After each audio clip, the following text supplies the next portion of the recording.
Awami fascist সরকারের কারণে বিভিন্নভাবে সবাই নির্যাতিত ছিলাম। আমরা আমাদের বাক স্বাধীনতা প্রকাশ করতে পারিনি। আমরা কোনো মিছিল মিটিং নিয়ে আমরা আসতে পারিনি।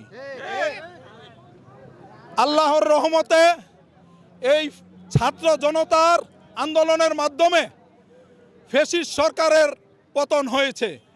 আমরা আজকে আমাদের প্রতিষ্ঠা বার্ষিকী আপনাদের সকলকে নিয়ে আমরা স্বতঃস্ফূর্তভাবে পালন করতে পেরে আনন্দিত বোধ করছি। আল্লাহর কাছে শুকরিয়া।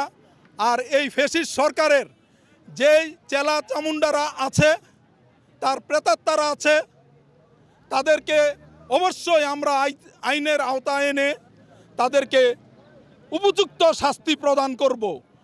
ফ্যাসিস্ট সরকারের যারা যারা আছে এই বাংলাদেশে, তাদেরকে খুঁজে খুঁজে বের করে এরপরে আমরা তারা যে অন্যায় করেছে, সাধারণ মানুষের উপরে যে জুলুম নির্যাতন করেছে, দ্রব্যমূল্য সহ দেশের মানুষকে, নিপীড়িত মানুষকে যেইভাবে অত্যাচার করেছে, আমরা তার সমুচিত জবাব দিব। দেশবাসীর সমর্থনে 100% আশাবাদী। আমরা এটার প্রতিবাদ জানাই এবং নিজেরা সংগঠিত থাইকা আমরা এটার প্রতিবাদ 100 জানানোর চেষ্টা করব আর করার চেষ্টা করতেছি। এটা আপনারা দেখতেছেন।